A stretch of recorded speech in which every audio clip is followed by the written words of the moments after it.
నేను డిస్కస్ చేయబోయే topic precautions to be taken after IUI. Hello, I'm doctor Manasa, fertility expert and clinical director of evolve IVF and fertility centre, Nallagandla. ఇందాక మనం చెప్పుకున్నట్టు IUI అనేది ఒక simple fertility treatment. ఇందులో మనం యూజువల్గా ఆడవాళ్ళలో డేట్ వచ్చిన తర్వాత ఎగ్స్ గ్రో చేస్తాము, సమ్ మినిమల్ స్టిమ్యులేషన్ అనేది ఇస్తామన్నమాట.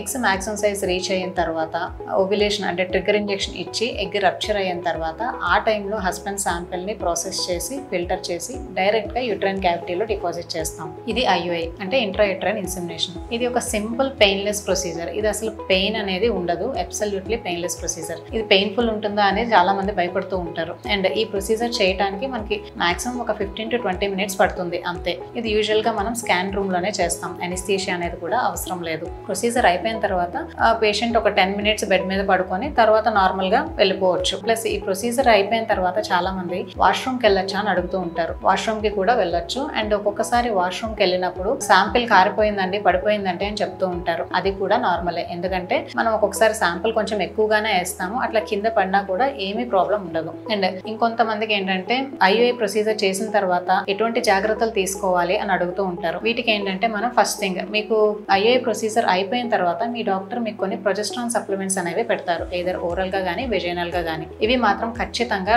యూజ్ చేయాలి, ఏ టాబ్లెట్ అనేది కూడా మిస్ చేయకూడదు. And second one, inter course లో పార్టిసిపేట్ చేయొచ్చా అని అడుగుతూ ఉంటారు. ఇది మ్యాండేటరీ ఏమీ కాదు, బట్ మీరు రెగ్యులర్ గా ఆల్టర్నేట్ డే ఇంటర్ కోర్స్ అనేది చేసినా కూడా ఛాన్సెస్ ఆఫ్ కన్సెప్షన్ అనేది కొంచెం బెటర్ గానే ఉంటుంది. అండ్ IUI అయిపోయిన తర్వాత ట్రావెలింగ్ చేయొచ్చా అని అడుగుతూ ఉంటారు. ట్రావెలింగ్ అనేది కూడా చేయొచ్చు, బట్ లాంగ్ డిస్టెన్స్ ట్రావెల్ అనేది అవాయిడ్ చేయండి. ఇంకా ఖచ్చితంగా ట్రావెల్ చేయాలి అంటే ఒక కంఫర్టబుల్ మోడ్ ఆఫ్ ట్రాన్స్పోర్ట్ అనేది చూస్ చేసుకోండి. అండ్ IUI చేసిన తర్వాత ఎటువంటి ఫుడ్ తీసుకోవాలి అని అడుగుతూ ఉంటారు. ఫుడ్ అంటే మీరు జనరల్ గా ఒక హై ప్రోటీన్ డైట్ అనేది తీసుకోండి, హెల్దీ డైట్ తీసుకోండి, జంక్ ఫుడ్స్ అవాయిడ్ చేయండి. And like pineapple, papaya, sour grapes ఇలాంటివి అవాయిడ్ చేయండి. వీటి వల్ల ఒక్కొక్కసారి యూట్రైన్ కంట్రాక్షన్స్ అనేవి స్టిమ్యులేట్ అవుతాయి. సో వీటి వరకు అవాయిడ్ చేయండి, సరిపోతుంది. అండ్ వాటర్ అనేది ఎక్కువగా తీసుకోండి. అండ్ IUI అయిపోయిన తర్వాత ఎక్సర్సైజెస్ అనేవి చేయొచ్చు అని అడుగుతూ ఉంటారు. ఎక్సర్సైజెస్ అనేవి రెగ్యులర్ వాకింగ్ అండ్ యోగా అనేవి చేసుకోవచ్చు. హెవీ జిమ్మింగ్ అనేది అవాయిడ్ చేయాలి, లైక్ జాగింగ్ కానీ స్విమ్మింగ్ కానీ ఇట్లాంటివి మాత్రం అవాయిడ్ చేయాలి. అండ్ IUI చేసిన తర్వాత బెడ్ రెస్ట్ అనేది అవసరమా అని అంటారు. IUI చేసిన తర్వాత బెడ్ రెస్ట్ ఏమీ అవసరం లేదండి.